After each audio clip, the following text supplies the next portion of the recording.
तो हमारा जो फर्स्ट यूनिट है, फर्स्ट यूनिट का ये कि स्ट्रक्चर एंड फिजिकल प्रॉपर्टीज, उसको हम आज स्टडी करेंगे कि इसमें क्या होता है। अब मुझे बताइए कि जो अपना कोई भी अगर आप कंपाउंड लेते हैं तो उसकी प्योर सब्सटेंसेस होते हैं या वो कैसे बना होता है इसके देखिए। अगर आप कोई मैटर लेते हैं तो मैटर बना है उसके अंदर के बड़े पार्टिकल्स या उसके क्लब्ड क्रिस्टल स्ट्रक्चर्स। अगर क्रिस्टल स्ट्रक्चर है मैटर, फिर उसका मैटर के अंदर स्टेट्स ऑफ मैटर हो जैसा बोलते हैं। कोई भी पदार्थ अगर आप लेते हैं तो उसके तीन स्टेट हो सकते हैं, सॉलिड, लिक्विड या गैस। इन तीनों में से एक स्टेट में। उसके बाद अगर आप उसकी प्यूरिटी चेक करते हैं तो प्यूरिटी के दौरान उसके अंदर कुछ इम्प्यूरिटीज रहेंगे, वो अगर आप निकाल देंगे तो प्योर सब्सटेंस होगा। हम अब प्योर सब्सटेंस कंसिडर कर रहे हैं उस मैटर का। तो इस प्योर सब्सटेंस में दो तरीके होते हैं या दो टाइप्स हम बोल सकते हैं, जैसे कि एलिमेंट्स और कंपाउंड्स। दो अलग है, एलिमेंट्स और कंपाउंड। अब देखिए, एलिमेंट्स के अंदर भी मॉलिक्यूल है, कंपाउंड्स के अंदर भी मॉलिक्यूल है। ओके, एलिमेंट्स में दो चीजें होती है, मॉलिक्यूलर, एटॉमिक। अब ये जो मॉलिक्यूलर है वो बना होता है एटॉमिक के जरिए। अब इसमें जो अलग अलग सब्सटेंसेस होते हैं उनके द्वारा होते हैं, या उनका जो बेसिक एटॉमिक स्ट्रक्चर होता है उसके ऊपर डिपेंड करता है कि वो मॉलिक्यूल फॉर्म में है या एटॉमिक फॉर्म में। अब कुछ एटम्स या एलिमेंट्स इस तरह से होते हैं कि वो अकेले सरवाइव नहीं कर सकते, अकेले नहीं रह सकते। तो वो क्या करते हैं, अपने साथ वाले एक दूसरे एटम के साथ क्लब होते हैं और मॉलिक्यूल फॉर्म करते हैं इस तरह से। अब ये जो मॉलिक्यूल्स होते हैं, एलिमेंट्स, ये होते हैं सेम। इनके अंदर जो एटम्स होते हैं वो सेम एटम। जैसे कि यहाँ पर अगर आप एटम देखें तो ये सिंगल एटम, जैसे कि नियॉन। क्यों नियॉन सिंगल ही रह सकता है? क्योंकि उसकी ऑक्टेट या डुप्लेट जो भी आउटर शेल है वो सेटिस्फाइड है। उसे ना इलेक्ट्रॉन की जरूरत है ना उसे इलेक्ट्रॉन देने, ना एक्सेस इलेक्ट्रॉन भी नहीं और इलेक्ट्रॉन कम भी नहीं है। उसका जो भी आउटर शेल है वो सेटिस्फाइड। इसलिए अब जैसे यहाँ पर ऑक्सीजन में आप देखें तो ये शेयरिंग में होता है। ओके, उसके इस तरह से। अब अगर कंपाउंड्स में देखेंगे, अब कंपाउंड्स यानी अलग अलग एटम के साथ ये तैयार बन जाते हैं, जैसे कि मॉलिक्यूलर एटम्स और ionic molecular compounds and ionic compounds. अब मॉलिक्यूलर कंपाउंड में अलग अलग होते हैं, जैसे कि ऑक्सीजन और साथ में हाइड्रोजन। दो अलग अलग एटम्स इसमें क्लब होते हैं कि जब एक क्लब होते हैं तो ये फॉर्म करते हैं मॉलिक्यूल्स। कि एक से ज्यादा एटम है इसका मतलब वो मॉलिक्यूल। अगर सेम एटम है तो एलिमेंटल मॉलिक्यूल है, और अलग अलग एटम्स है तो वो कंपाउंड मॉलिक्यूल्स। उसके बाद अब ये जो दूसरा वाला हम देखते हैं NaCl फॉर्मूला यूनिट। NaCl जो है इस तरह से, Na is a positive charge, chlorine is a negative charge, ये आप लोग अच्छे से जानते हैं।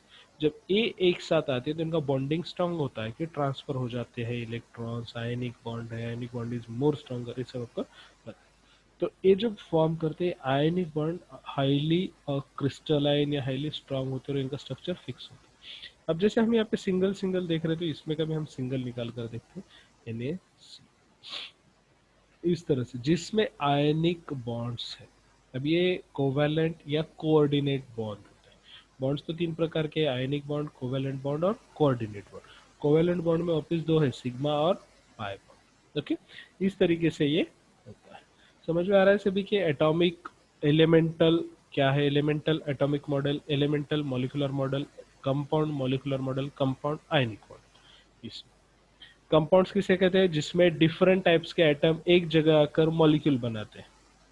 और एलिमेंटल किसे कहते हैं? जिसमें कि सिमिलर एटम्स एक जगह आकर मॉलिक्यूल बनाते हैं। ऐसे सब्सटेंसेस जिसका मॉलिक्यूल बना है सेम एटम से उसे हम एलिमेंट्स कहते हैं। और कंपाउंड्स उन्हें कहते हैं जिसमें कि दो अलग अलग एटम एक जगह आकर उसे मॉलिक्यूल बनाते हैं, उसे हम कहते हैं कंपाउंड। देखिए, एलिमेंट्स और कंपाउंड्स दो अलग अलग चीजें, सभी एलिमेंट्स नहीं है और सभी कंपाउंड्स। ओके, तो नेक्स्ट, अब इनका जो एटम है, एटम का स्ट्रक्चर क्या होता है? तो एटम में तीन प्रकार के पार्टिकल्स होते हैं, जिसमें से दो होते हैं चार्ज्ड और एक होता है न्यूट्रल। न्यूट्रल जो होता है उसे हम बोलते हैं न्यूट्रॉन्स। और जो प्रोटॉन्स है वो पॉजिटिवली चार्ज। न्यूट्रॉन्स और प्रोटॉन्स उसके न्यूक्लियस, एटम के न्यूक्लियस में सिचुएटेड होते हैं। ओके। और इलेक्ट्रॉन्स जो होते हैं, इलेक्ट्रॉन्स जो है वो इस तरीके से कहाँ होते हैं, outside the nucleus, away from the nucleus but revolving around the nucleus. जिस तरह से हमारे सोलार सिस्टम में सेंट्रल में सन है और उसके अराउंड हमारी अर्थ रिवॉल्व करती है, उसी तरह से ये इलेक्ट्रॉन्स जो है रिवॉल्व करते हैं न्यूक्लियस के around. This is the structure of atom. ये तो आपको इन डिटेल पता है। और वो जिस भी ऑर्बिट में रिवॉल्व करते हैं उसके इलेक्ट्रॉनिक ऑर्बिट कहते हैं। अब ये जो हम स्ट्रक्चर देखते हैं फुल्ली सेटिस्फाई, क्योंकि इसके आउटर शेल हम ऐसे कंसिडर कर रहे हैं कि इसमें 8 इलेक्ट्रॉन्स है, तो कंप्लीट है, डुप्लेट और ऑक्टेट। ओके। अब जो है अगर इस तरह से है तो फिर बॉन्ड क्यों फॉर्म होता है या मॉलिक्यूल क्यों फॉर्म होता है, तो उसके लिए अब ये जो एटम है या ऑक्टेट कंप्लीट है, ये सभी एटम्स में नहीं होती, चाहे वो एलिमेंटल हो या कंपाउंड हो। तो इसमें जो है ये एटम्स सेटिस्फाई नहीं होती आउटर शेल, तो they are try for the stability. अब जैसे ये स्टेबल है, इसके अंदर आप कुछ चेंज नहीं करते, इसका इलेक्ट्रॉन बाहर निकालना भी मुश्किल है और या इसमें इलेक्ट्रॉन ऐड करना भी मुश्किल है। ओके। तो जो compounds other than this structure, कि यहाँ पर 8 इलेक्ट्रॉन्स है, 8 में एक नहीं होगा, 7 इलेक्ट्रॉन्स होंगे या 6 होंगे, 5 होंगे, 4 होंगे, 3 होंगे, 1 होगा, तो वो ट्राई करेगा कि मैं नियरेस्ट जो जो मुझे आसान तरीके से मेरा आउटर शेल सेटिस्फाई हो जाए और मैं स्टेबल हो जाए। ओके। उस तरह से ट्राई करते हैं। इसीलिए इस ट्राई के दौरान, इस जो स्टेबिलिटी प्रोक्योरमेंट के दौरान जो भी प्रोसेसेस होते हैं उसके दौरान हमें बॉन्ड्स मिलते हैं। यानी वो जो एटम है वो या तो इलेक्ट्रॉन देता है एज पर द रिक्वायरमेंट, या फिर वो इलेक्ट्रॉन लेगा, तो वो बॉन्ड फॉर्म होगा इस तरह से। जो इलेक्ट्रॉन देगा वो किसी और को लेना पड़ेगा, इस तरह से। जैसे कि आपको आयनिक बॉन्ड में पता है कि sodium atom loses the electron while chlorine atom gains the electron and forms the strong NaCl ionic bond। ये आपको सबको पता है। अदर इसमें क्या होता है कि इलेक्ट्रॉन शेयर भी किए जाते हैं, जैसे कि वाटर मॉलिक्यूल में हाइड्रोजन और ऑक्सीजन इलेक्ट्रॉन शेयर करते हैं। जैसे ऑक्सीजन को 2 इलेक्ट्रॉन की जरूरत है, तो ऑक्सीजन क्या करेगा, हाइड्रोजन से एक इलेक्ट्रॉन, एक हाइड्रोजन से एक और दूसरे हाइड्रोजन से एक, इस तरह से 2 इलेक्ट्रॉन्स शेयर करेगा, जिसमें कि हाइड्रोजन भी साथ में। इसीलिए ये compound form. Okay. Compound molecule. Okay. इस तरह से होता है। या फिर H2 अगर है, ओके, तो भी वो शेयरिंग है। अगर आप इसमें बोरॉन और नाइट्रोजन का देखेंगे तो और एक, अब ये हो गया आपका आयनिक बॉन्ड, ये हो गया आपका कोवेलेंट बॉन्ड। कोऑर्डिनेट बॉन्ड भी होता है, जो कोऑर्डिनेट बॉन्ड या बॉन्ड जिसमें कि sharing of pair of electrons होती है। अब ये जो कोवेलेंट बॉन्ड है इसमें एक ही इलेक्ट्रॉन शेयर होता है, एक ही इलेक्ट्रॉन। बट कोऑर्डिनेट बॉन्ड में जो पेयर सिलेक्ट होती है, अब यहाँ पर इस बॉन्ड में H2O में 2 बॉन्ड है, यहाँ पर एक और यहाँ। ओके। तो इसमें क्या होता है, ये दोनों इलेक्ट्रॉन्स जो भी बॉन्ड फॉर्म करने के लिए 2 इलेक्ट्रॉन्स लगते हैं, तो दोनों इलेक्ट्रॉन्स एक ही कंपाउंड देता है। जैसे कि बोरॉन और नाइट्रोजन के बीच, नाइट्रोजन अपनी लोन पेयर बोरॉन को देता है और फॉर्म करता है coordinate bond. This is the best example for the coordinate bond. 3 type के बॉन्ड होते हैं, आयनिक बॉन्ड आपको पता है, कोवेलेंट बॉन्ड भी पता है और कोऑर्डिनेट बॉन्ड भी। नेक्स्ट, जब ये बॉन्ड फॉर्म होते हैं, अगर वो सेम एटम है तो कोई दिक्कत नहीं है, मगर अगर एटम डिफरेंट है या उनकी प्रॉपर्टीज डिफरेंट है, एलिमेंट्स डिफरेंट है, तो क्या हो सकता है, जब कभी भी एटम्स इस तरह से होते हैं, एटम्स। अब इसमें जो है पहले मैं आपको बताता हूँ कि इलेक्ट्रॉन्स देने के बाद और एक्सेप्टेंस के बाद, दीज आर द एटम्स जिसमें कि इसमें एक इलेक्ट्रॉन ज्यादा है और इसमें इलेक्ट्रॉन्स एक कम है, यानी डुप्लेट के लिए for example. Transfer of electron होता है, एक कंप्लीटली नेगेटिव आयन, एक कंप्लीटली पॉजिटिव आयन, इसके अंदर इलेक्ट्रॉन्स है ही नहीं, इसमें पूरे इलेक्ट्रॉन्स है। ओके, इसलिए ये नेगेटिवली चार्ज, ये कंप्लीटली आयनिक। अब जो दूसरा होता है, वो होता है दो शेयरिंग ऑफ इलेक्ट्रॉन्स, इस तरह से इसका एक इलेक्ट्रॉन इसका एक, दोनों शेयर कर। बट जो चार्ज है, जैसे कि आयनिक बॉन्ड में एक पॉजिटिव एक नेगेटिव, वैसे यहाँ पर नहीं है, क्योंकि दोनों अगर सेम कॉन्फ़िगरेशन है, इलेक्ट्रॉनिक कॉन्फ़िगरेशन, तो सेम रहेगा, कोई चार्ज नहीं रहेगा। बट अगर एक एटम ज्यादा नेगेटिव है और दूसरा एटम कम नेगेटिव है, तो ये जो इलेक्ट्रॉन्स का क्या बोलेंगे उसको, चार्ज जो है वो ज्यादा नेगेटिव एटम की तरफ जाएगा, मोर इलेक्ट्रोनेगेटिव एटम की तरफ। उसे भी हम आगे देखेंगे। जैसे कि पोलैरिटी इन सोडियम क्लोराइड, तो क्या होता है, जो बॉन्ड बन रहा है सोडियम और क्लोराइड के बीच, इसके अंदर क्लोरीन हाईली इलेक्ट्रोनेगेटिव है, क्योंकि इसका नेगेटिव चार्ज बाहर साइड, तो सोडियम हाईली पॉजिटिव, इस तरह से। ओके, तो क्या होगा, जब इनके अंदर बॉन्ड फॉर्म होगा तो क्लोरीन के ऊपर ज्यादा नेगेटिव चार्ज रहेगा और सोडियम की ओर कम, क्योंकि जो इलेक्ट्रॉन्स उस बॉन्ड फॉर्म कर रहे हैं तो उसमें से एक खींचा जाएगा। जिधर साइड में इलेक्ट्रोनेगेटिव ज्यादा रहेगी, उधर साइड जो भी बॉन्डिंग इलेक्ट्रॉन्स है या जो इलेक्ट्रॉन्स बॉन्ड फॉर्म कर रहे हैं, उनका जो झुकाव है हाईली इलेक्ट्रोनेगेटिव की तरफ ज्यादा है। जैसे कि अभी जो पोलर मॉलिक्यूल्स हम बोलते हैं, किसे बोलेंगे, a polar covalent bond is unequal sharing of electrons between two atoms. हम बोल रहे हैं कि कोवैलेंट बॉन्ड फॉर्म होता है शेयरिंग के साथ, बट शेयरिंग होते टाइम उनमें अगर इलेक्ट्रोनेगेटिविटी डिफरेंस है, इलेक्ट्रोनेगेटिविटी डिफरेंस है, और जिस एटम में इलेक्ट्रोनेगेटिविटी ज्यादा है, वो एटम उस इलेक्ट्रॉन की अपनी ओर खींचेगा, बॉन्ड ब्रेक नहीं होगा, बट उसकी तरफ उनका झुकाव ज्यादा होगा, और इस झुकाव के चलते उस बॉन्ड को ब्रेक जल्दी हो जाएगा। Okay, polar bonds are formed when there is a difference between the electronegativity, difference रहेगा।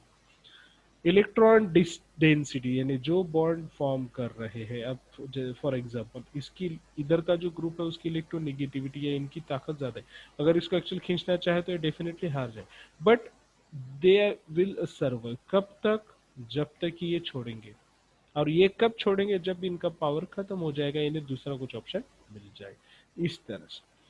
डिस्ट्रीब्यूटेड असिमेट्रिकली, जैसे कि असिमेट्रिकली यहाँ पे दोनों इक्वल है क्या, नहीं, यहाँ पर नेगेटिव का ज्यादा, इस तरह से। ये सिमिलर केसेस। ओके, नेक्स्ट, अब ये जो NaCl देखा उसी तरह से पोलर कोवैलेंट, ये जो है क्लोरीन है, इधर हाइड्रोजन, तो क्लोरीन जो इलेक्ट्रॉन्स है दोनों के बीच वो अपनी ओर खींचेगा, और जैसे ही बॉन्ड ब्रेक होगा तो हाइड्रोजन पॉजिटिवली होगा और क्लोरीन नेगेटिवली चार्ज होगा, क्योंकि तो ब्रेक करना आसान है, सिर्फ हाइड्रोजन ने छोड़ना जरूरी है। तो हाइड्रोजन कब छोड़ेगा, जब इसको दूसरा ऑप्शन मिल जाएगा, यानी दूसरा अगर हाईली नहीं इलेक्ट्रोनेगेटिव या दूसरा कोई इससे शेयर करने के लिए तैयार है, खुद इलेक्ट्रॉन देगा, तो ये बॉन्ड ब्रेक हो जाएगा। अब ये जरूरी क्यों है पोलर और कोवैलेंट बॉन्ड या बॉन्ड ब्रेकिंग समझना, ये आपको फर्दर रिएक्शंस में बहुत काम में आएगा कि बॉन्ड ब्रेक क्यों होता है, क्योंकि यहाँ पर जो है इसके जो इलेक्ट्रॉन्स है वो ज्यादा क्लोरीन की तरफ जाए, इसलिए ये ब्रेक डाउन। नॉन पोलर क्या होता है, मैंने पहले ही बताया कि एलिमेंट्स, अब जो पोलर्स है वो सब कंपाउंड्स, अब हम एलिमेंट स्टडी करेंगे। एलिमेंट्स में नॉन पोलर, अब polar covalent is equal sharing of electrons, covalent bond होता है जिसमें कि शेयरिंग ऑफ इलेक्ट्रॉन्स है, बट अगर दोनों साइड में इक्वल इलेक्ट्रोनेगेटिव के एटम्स या सिमिलर एटम्स है, तो उस बॉन्ड में इक्वल शेयरिंग होता है। Polar bonds are formed when there is a similar the electronegative values of the atoms participating in a bond. Okay. Electron density is distributed symmetrically within the molecule. अगर bond break होता है तो दोनों तरफ एक electron जाएगा। Depends कि आप उसको किस तरह से ब्रेक कर रहे हैं। ओके, अब सिंपली अगर हम इसको ब्रेक करते हैं तो एक इलेक्ट्रॉन इधर जाएगा, एक इलेक्ट्रॉन इधर जाएगा, अगर इन दोनों की आपसी सहमति से बॉन्ड ब्रेक हो रहा है तो, यानी with in these molecules only. अगर इसको एक्सटर्नल कुछ आप ऐड कर रहे हो बॉन्ड ब्रेकिंग के लिए, तो depends on the property of that reagent which breaking the bond, according to that the electrons will move. जैसे कि अगर सिर्फ आप इस क्लोरीन के ऊपर अटैक कर रहे हैं और अटैक करने वाला अगर हाईली इलेक्ट्रॉन नेगेटिव है, तो ये दो इलेक्ट्रॉन्स इसकी तरफ जाए। ओके, डिपेंड कि किस तरह से ये ब्रेक होते हैं। तो पोलार में क्या होता है कि दोनों तरफ इक्वली डिस्ट्रीब्यूट और दोनों तरफ सेम स्ट्रेंथ होती है इस वजह से। नॉन पोलर बॉन्ड, अब इसमें अगर जितने भी खींचातानी हो, अगर दोनों ने भी खींचा तो ये बीच में से ब्रेक हो जाएगा। ओके, क्लासिफिकेशन ऑफ बॉन्ड्स जो होता है, you can determine the type of bond between atoms bye calculating the difference in electronegativity. Electronegativity यानी आउटर शेल में जितने ज्यादा इलेक्ट्रॉन्स रहेंगे वो हाईली इलेक्ट्रोनेगेटिव रहेगा, जितने कम इलेक्ट्रॉन्स रहेंगे उतना वो इलेक्ट्रो पॉजिटिव रहेगा। यानी इलेक्ट्रॉन डोनर जो है मोस्टली इलेक्ट्रो पॉजिटिव होता है, और इलेक्ट्रॉन एक्सेप्टर जो है वो मोस्टली इलेक्ट्रो निगेटिव, ज्यादा इलेक्ट्रो निगेटिव होता है। तो bigger the electronegativity difference, bigger the और more the bond is polar. जितना ज्यादा इलेक्ट्रोनेगेटिव डिफरेंस रहेगा उतना ज्यादा बॉन्ड जो है पोलर रहेगा। जैसे कि नॉन पोलर कोवेलेंट बॉन्ड जो होते हैं जिसमें इलेक्ट्रोनेगेटिविटी डिफरेंस 0 से 0.4 का, पोलर कोवेलेंट बॉन्ड में 0.5 to 109, और आयनिक बॉन्ड जो होते हैं 2 से 4 के बीच। इसमें कंप्लीट इलेक्ट्रॉन डोनेशन होता है क्योंकि दूसरे का पावर डेफिनेटली ज्यादा है। जैसे कि क्लोरीन में 7 इलेक्ट्रॉन है तो हाईली इलेक्ट्रोनेगेटिव है। ओके, तो इस तरह से वी विल